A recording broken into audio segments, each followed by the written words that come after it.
आपल्या भारतामध्ये महाराष्ट्रामध्ये लोक झोपून राहतात पौर्णिमेले। तिथे लोक माहितीये का पूर्ण बौद्ध राष्ट्रामध्ये रात्रभर महापरित्राण पाठ करतात।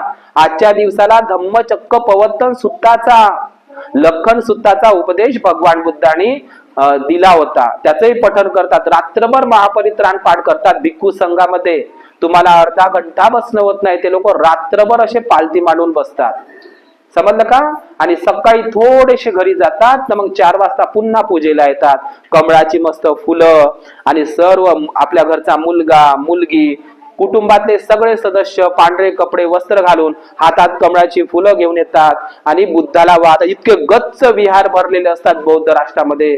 काय चमचम असते, काय त्याचे तोरण पताका, फुलांचा सडा खर्च। आणि त्या दिवशी भिक्खू संघाची तर खूपच हे असते, संगदान भोजनदान, इतकं सुंदर असते वातावरण। आणि आपल्या इथले लोक पौर्णिमेलाही झोपून राहतात। मी त्याच्याकडे जाणार नाही, परंतु लक्षात घ्या दुसरं महत्व कोणतं आहे, पहिलं महत्व कोणतं आहे, आषाढी पौर्णिमेला